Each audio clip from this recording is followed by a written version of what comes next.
Donald Trump is facing massive backlash after that bizarre IndyCar event that he did yesterday where you had Natalie Harp and Melania in the luxury box. It was such an odd event. Trump was doing that while the American people are suffering, and the American people are letting Donald Trump know what they feel about it. You go to the White House and Trump Instagram account where Elon Musk's algorithm doesn't apply. Look at some of these comments. I mean, there are tens of thousands of comments like this. Is anyone sick and tired of these dog and pony shows? First the military parade, then it's the UFC fight on the White House lawn. Now it's NASCAR racing in Washington, D.C. Does anyone else see a pattern here? Bread and circus parades before Rome fell. Except can't even have bread parades where our bread here is contaminated because Trump and Musk used Doge to destroy a lot of the departments that deal with that. You have comments like this. Flag is as green as the reflection pool algae. That's way over budget. Waving the flag like Forrest Gump would, no offense, Forrest. The economy is cooked. Everyone is being priced out. Jobs are being eroded and wages do not match inflation, cost of living, etc. It's a sad reality. With an approval of 33%, I don't think so. And lower costs need work on that one. And it's Trump holding the green flag. And he goes, when they trust in Trump, voted for a closed border, and have no pronouns in the bio. And people are like, what are you talking about? We have $40 trillion in national debt. Our country has pronouns, though. Gotta love that the first word of our Constitution is a pronoun. Are the cattle farmers in here yet? Just wanted to know how supported you feel by the news about the beef product imports. And I could go on and on and on. And obviously, you know, Donald Trump bringing in mystery frozen beef from foreign countries to undercut American ranchers by 25%, but Trump won't show anybody what deal he's talking about, which countries he's doing the deal with. All you need to know, if you are a rancher in the United States, you're going to be undercut based on Donald Trump's price controls by 25%.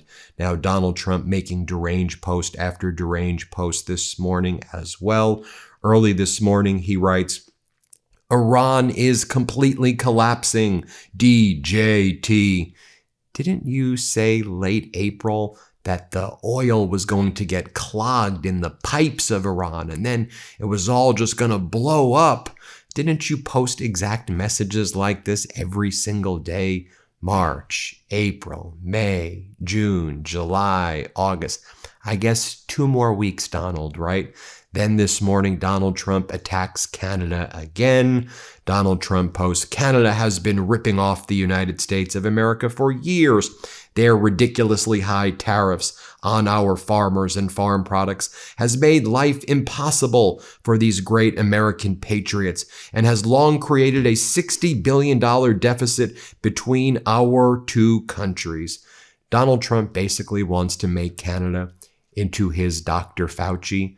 And Trump wants to create a lot of Dr. Fauci's now as he destroys the United States economy, where Trump just finds somebody to blame. As Donald Trump promised, you're all going to get rich, things are going to be amazing.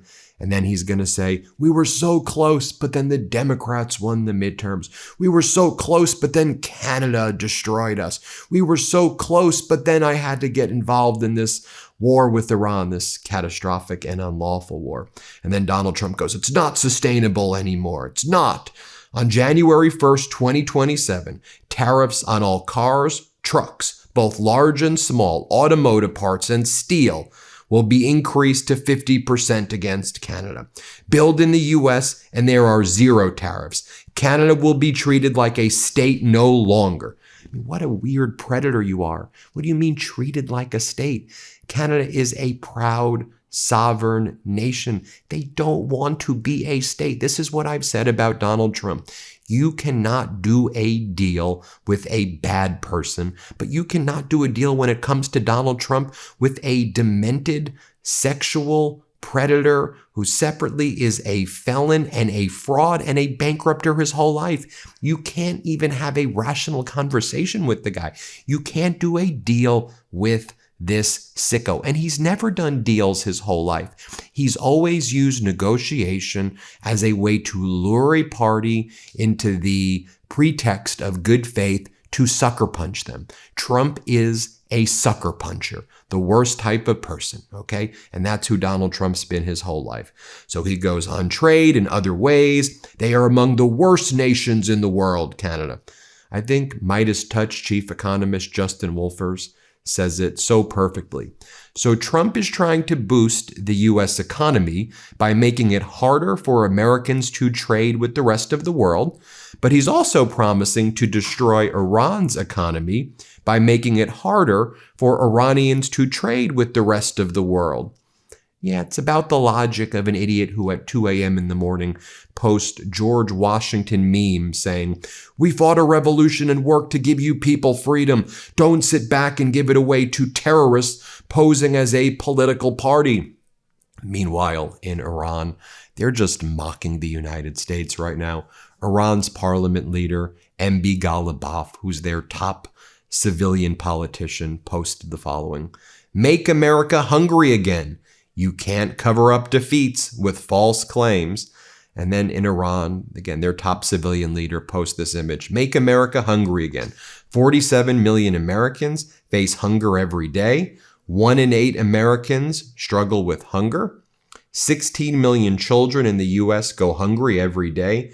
Food insecurity exists in every country, in every county in America." Meanwhile, in Canada, Ontario's Premier Doug Ford says Canada should be ready to cut electricity, critical minerals, and anything else we can do to stand up and punch back at the bully. Doug Ford, speaking in an interview with the Associated Press this morning, said Donald Trump has underestimated Canadians' willingness to endure economic pain rather than give in to the U.S. pressure. And I want to make this point right here. You know, I and probably you disagree with Doug Ford on a lot of issues. He is a right-wing conservative premier of Ontario, but you see him uniting with the NDP, the more left-wing, far left-wing premiers like David Eby of British Columbia, Wab Kinew of Manitoba, and then uniting with the more center-left Prime Minister Carney. I mean, Canada is united and ready to fight. And Doug Ford says, Trump underestimated Canada. We're all in. Up here, we're at a fever pitch. Everyone is in for the economic war. They know they're going to have to sacrifice. And then he says, everything is on the table, including cutting off electricity and critical minerals from Ontario. He also called for Canada to consider using oil and potash as leverage. I'll cut them off. You won't get a grain of sand out of Ontario. And then he goes on to even talk about high-grade nickel that's shipped to the United States and uranium refined in Ontario. We'll do it all, he says. We power 1.5 million homes and businesses. Everything's on the table. I'll do whatever it takes. And what's notable, too, is we should never have done this ever, but it just goes to show you the utter stupidity of Donald Trump also. I gotta tell you, I've been playing around with this dupe.com website. Have you used this yet? This website is incredible. I found something I really wanted online, but the price was just way more than I wanted to spend. So I put it into dupe.com and it immediately started finding similar options for way less. And it's not just furniture. You could use dupe.com for fashion, shoes, jewelry, and more. You could even just describe what you need, like comfortable couch under $2,000, and then let dupe.com do the searching for you. I love it because it makes comparison shopping ridiculously easy, and I've already found options that could save me a ton of money. Using dupe.com is insanely simple. Just go to dupe.com and paste any product URL, upload a photo, and it'll instantly show you similar items for way less. There's also an app and a browser extension if you want to make it even easier. No account needed, totally free. Start saving money today with dupe.com.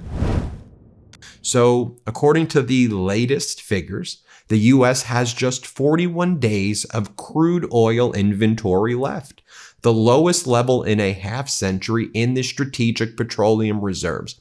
Let me repeat that just so you probably said, what? 41 days? Yeah. The U.S. has 41 days of crude oil inventory left in the Strategic Petroleum Reserve. You know how I've been warning we've hit tank bottom? Well, now we're getting lower and lower and lower, where we just run out of the Strategic Petroleum Reserve.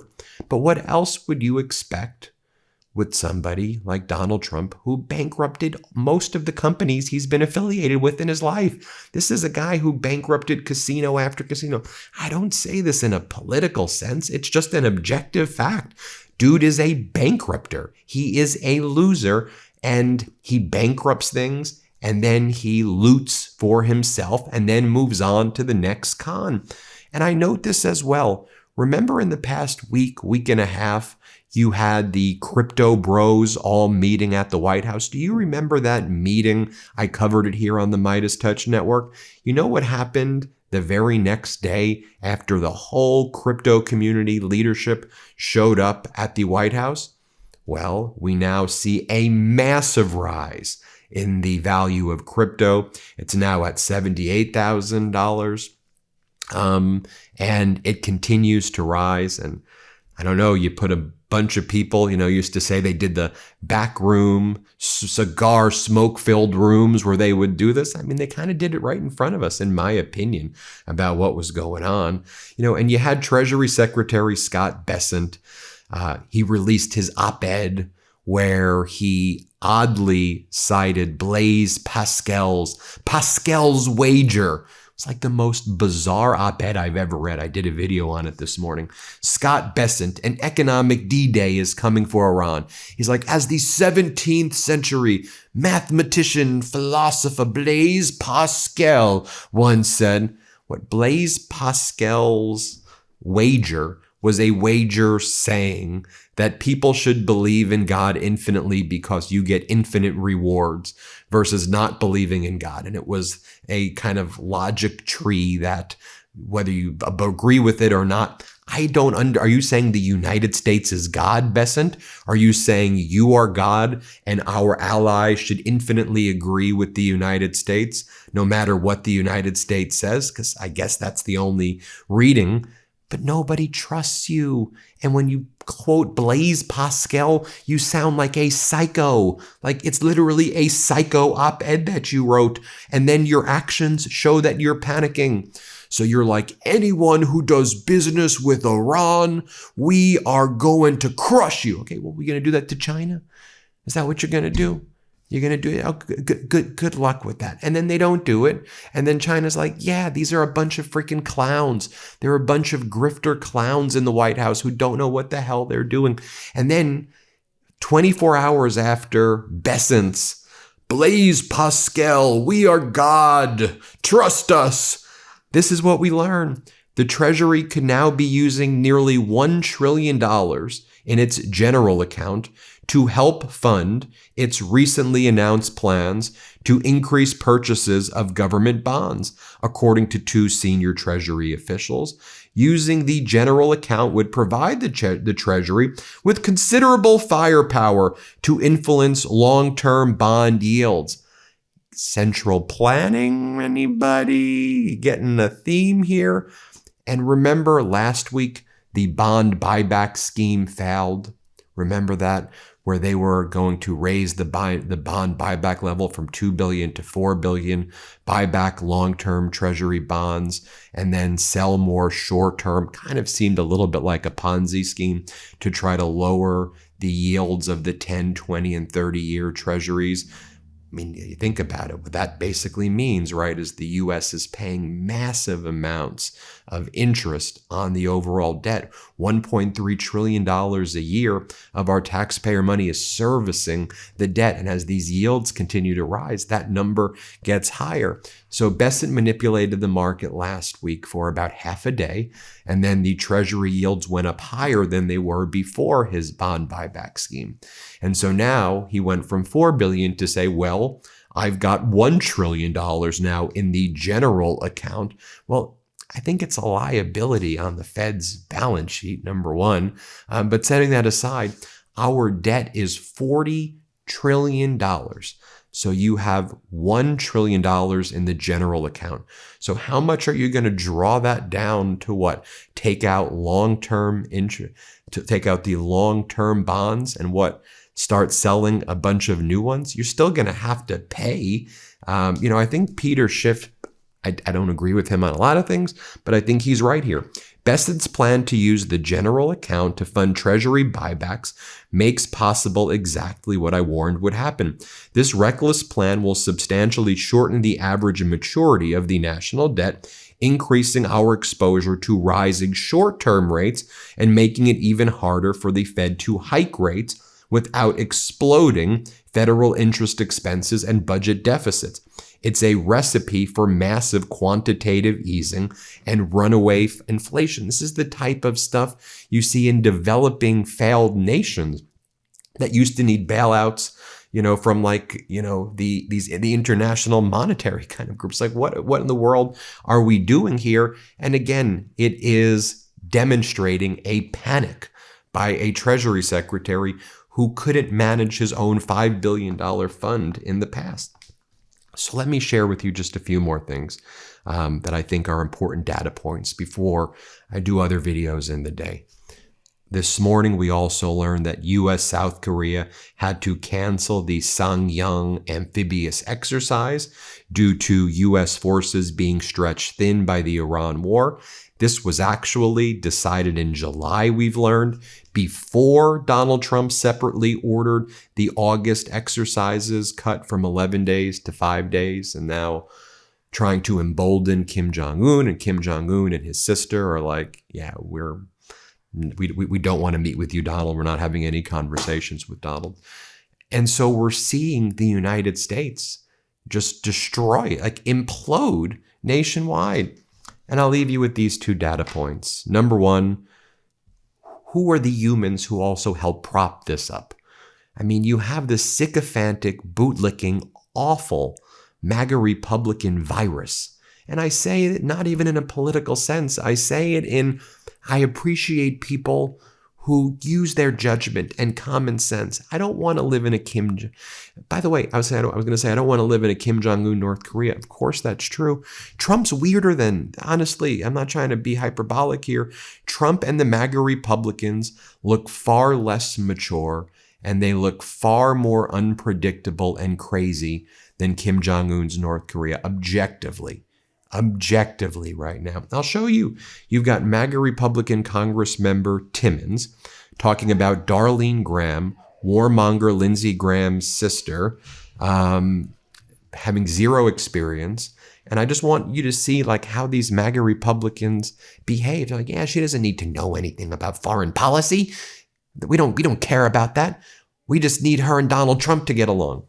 What? Here, play this clip. Darlene has to balance her checkbook every week. She knows what it's like going through Food Lion checkout and wondering if she has enough for everything. I mean, this is silly for us to talk about the South China Sea and Taiwan. The position is very simple. She needs to support the president and she needs to support the military. And she'll learn the rest as she goes. And then you had Darlene Graham on American state regime media Fox having this puff piece interview. And she's like, I don't think that the people care that I know anything about Taiwan. They just care about groceries. Yeah, they do care about groceries. Of course they do. You and Trump have made them more expensive, but we have to understand the root cause. International affairs is what's impacting the cost of our groceries and impacting the cost of gas. It's international affairs that impacts it, and you as a senator should understand and know these things. Come on, people. Here, let's play this clip. So I bring a lot to the table. I'm experienced. I'm just not a politician. But you know what I say? Who else wasn't a politician when they started the job? Our president, right? President Trump. I know during the debate you caught some heat for not answering the question about Taiwan. I'm just going to be honest here. I'm not on national security. I'm not that informed on national security. Well, one thing I'm proud of, and I talked to a lot of people, and they said, you know what? I'm proud of you too. They said, because you were honest. They said, we don't get that in a lot of politicians. You're honest. And they're like, Taiwan, we're worried about the price of groceries, not Taiwan. But I said 10 times on the debate stage, I know China is an enemy of ours, right? An economic and national security threat. Taiwan, of course, is a friend. Well, there you have it, everybody. Let me know what you think. I appreciate you so much for watching. Hit subscribe. Let's get to 7 million. Have a good one, everybody. Before you go, our book, WTF America, is available for pre-order now. It's the story of how we got here and how we fight our way back. To pre-order, scan the QR code or click the link in the description. Let's do this.